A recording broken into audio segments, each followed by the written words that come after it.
Fire away. Coach, what do you attribute the poor shooting overall, and also you guys have made a legacy of being able to finish and weren't able to finish today. What do you think contributed just to be such a bad first and fourth quarter shooting? I thought a lot of tired legs out there for both teams. I really thought the difference in the game is their bench kind of lit a fuse for them. Like they made threes, when we zoned up. Pretty incredible in a game where the two teams shoot 21 of 86 from three. So I thought you could see, right at the start of the game, you could see both teams, just the legs were not there. The finishing around the basket is their length. We can't go 10 for 25 near the rim. You have to finish those baskets. It's so hard to get there. And it's funny, this game was so similar on both ends. You look at them, only 30 in the paint, 15 to 30. So I just really thought the difference was those guys, give them credit, Caruso, Wiggins, and Wallace. Those shots were the difference. We got up 8 through pure effort and energy, not necessarily playing well.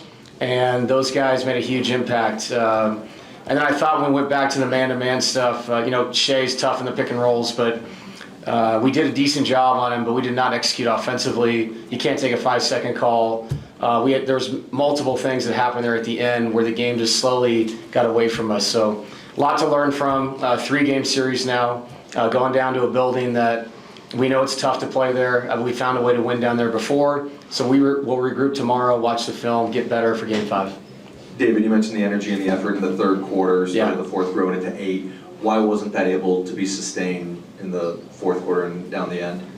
Yeah, I think sometimes when you can't make a shot, at some point it's going to affect you. I could not believe the guys throughout the first half, when nothing's going good for you offensively, how it never affected the energy on the other end.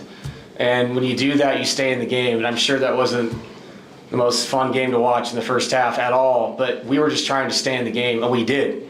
And then to make that run in the third quarter with defensive energy and collapsing and just flying around, winning the defensive rebound, the 50-50, it gave us a chance, and we saw a couple shots go in finally. I think it loosened up the guys a little bit offensively during that stanza. But all the stuff we talk about, it's tough. I'm putting them in a zone. I mean, they had 15 offensive rebounds. We got to do our best to keep them off the glass, but I was really proud of the effort, and we just didn't play well enough to win. Coach, then do you think this is simply the result of this game is because of poor scheduling by the NBA? No, I'm not going to say that. I don't want to say that. I will say that I think both teams were very tired coming off an unbelievably physical overtime battle on a late Friday night. So if it affected us, it surely affected them as well. I mean, both of us had super tired legs, so it was about who's going to make that final run. And when we got up 8, I thought we were making the push, and to their credit, they were the ones to make the final run. And we made mistakes late. You can call them mental mistakes, physical, whatever it was. We didn't play well enough the last 6 minutes to win a playoff game.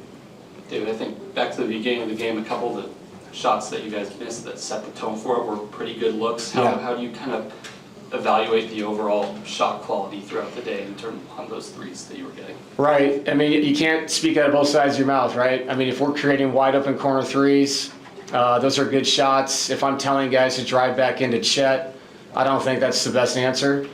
So if we execute, there was one play in particular I thought really summed it up. I mean, we ran a split game, a high split game, got a really good cut on the rim by, I believe it was Aaron. Michael was in the corner. He shoots a 3 right in front of our bench. That's a great shot. And I think that's what we have to rely on. But the difference is you can't get impatient with the missed shots because then you're playing too much isolation basketball, too much only pick and roll, and that wears down your best players. So we've got to maintain staying in the elbows, a split game, and living with the really good shots behind that through ball movement. And that will sustain your energy late in games as opposed to, I thought tonight, we got worn down a little bit in the fourth quarter. Coach, Nikola almost seems as locked in on some of the fouls, the back and forth kind of between these two teams and just whether he's getting it, whether he's not getting it. How do you keep him locked in on just making sure to get the ball in the basket? Right. I mean, I know there's frustration there, when he's in drop coverage and somebody drives him and they make contact and that's a call. And here's a center that's obviously a bigger man feeling like the same contact is occurring in the paint. But Nikola will figure that out. He watched the film just like we do as coaching staff. We'll talk about finishing around the rim, playing through the contact. Like I said, 10 for 25 is not going to cut it around the basket because you have to complement the three-point line with some paint points. And, only 7 fast break points for us, 1 for 4 in those opportunities. Not sure how we get to 7 with 1. But we just feel like everything we did tonight was just not efficient enough. Second chance, we're 3 for 11 in those situations. Like everything that we did with effort, we just didn't get the result behind it. What was your view on what happened on the 5-second call? Mental fatigue, physical fatigue, element of surprise? What was it? No, it wasn't. I mean, we knew Caruso was going to pick up. I don't know if Mike wasn't attentive to the play. He was the next man that was supposed to flash. I didn't want Aaron down there. Aaron was part of the ATO, and it's one of those things when you take the ball out of bounds, you don't want somebody to have to take the ball out, run to a spot, be part of the execution. So we just got to be more aware, and we've had press break all year long. We haven't had issues with that, but you're so right. You can't have a mental mistake like that with 4.5 to go, and I'll take the hit.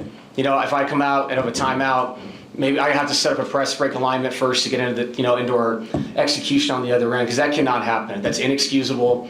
And people could say it's a tired mistake. That's not. That's an execution mistake, and that's on me. It's something I have to clean up. Obviously, in the off day tomorrow. The zone was strong, super strong in the first half, and then they hit some threes in the fourth quarter. Yeah. How do you kind of evaluate that? Are those just kind of the type of shots that scheme is going to give up, or are there things you guys need to clean up with that, especially at the end of games? Yeah, they made above the break threes too, and these are shots you don't necessarily want to give up, but you don't want to give up corner threes to get in the zone. So we have the desired effect. I thought as the game went on, the contests were later and later, and that's an energy thing, obviously. They changed their alignment on the backside, which was effective, so we can watch the tape and be better at that. But just the activity to go contest these guys, and I'm going to say it again, these games are so tight, so physical. It's small things that matter, and again, I give their bench a ton of credit. 8 threes made in a game like that. 8 of their 10 threes are guys off their bench. So, yeah, we took away the paint like we wanted to. We showed Shea and Jalen a lot of looks. I thought we did a pretty good job on those guys. But you give their team credit in a really disgusting basketball game. Those guys made plays and enough plays, to push them over the edge to win the game. Coach, because you don't get this experience during the regular season, that 36-hour window, did you do anything to kind of make sure the guys were as rested as possible? And what do you do going forward with only a day off? Yeah, the good thing is at least this next game, we have all tonight, all tomorrow, and then, Game 5 is another late night Central Time game, so we'll probably tip at 8:50. So at least this one is legit rest. It was almost impossible, this situation. You just don't do anything. You stay off your feet. It's all mental reps. The only time we had them on their feet was a very general walkthrough on the court of a possible adjustment. We ran a different kind of zone to start the game, a few things offensively, to get better at, and then you're just off your feet. It's really your only choice. You send them film at night that they can watch while they're just hanging out at their house. But yeah, it's a challenge, but like I said, same challenge for them. I'm sure they hung out at their hotel, stayed off their feet as best they could, knowing that their early start was going to be a challenge. So give them credit, man. That was a mentally tough win. We all were dealing with the same situation. They came out on top. 2 more? David, you've touched on it a couple of times, but their bench outscoring you guys. So much has been made about how deep this roster is. How do you try and counter that? Well, we just have to get more from more people, and I have to, maybe play more than 8 guys. I felt like it was, once we pushed it to 8, I really stayed with a shorter rotation, thinking that we had a chance to kind of push that thing, and take control of the game, because both teams were so exhausted at that point. And then, like I said, they made shots, and then once they got the game back to a balanced place where it was 1-point game or tied, it's hard to stay in a rotation after that. And he stuck to his guys late as well. So just got to give credit to Alex Caruso, man, Aaron Wiggins and Kason. They made big plays, and like I said, in a game where it kind of was a role player game. No one is that efficient outside of those guys. And like I said, super proud of our effort. Just have to play better if we're going to win 2 more in this series. The idea of this 36-hour window, you've done well with the limited rotation you had. To what consideration could you even give to extending your bench at this late in the playoffs? You're right. I think it's one of those things when you lose a game, you think about everything right away. And you wonder, is Jamal's legs a little fresher if you can go 2 more minutes? And I was trying to use my timeouts effectively in the fourth quarter to rest them. Sometimes the timeouts don't mean anything but that. I've talked about that. And you're right, it's tough. But you have to look back at the game, see what the efficiency was of how we played. Obviously, we were very tired, as they were. And take a look at the whole roster of guys that can help you, and give you a couple minutes of energy. And it's like tonight, I only played Peyton 8 minutes and 40 seconds. I thought Peyton was really impactful. He played super hard.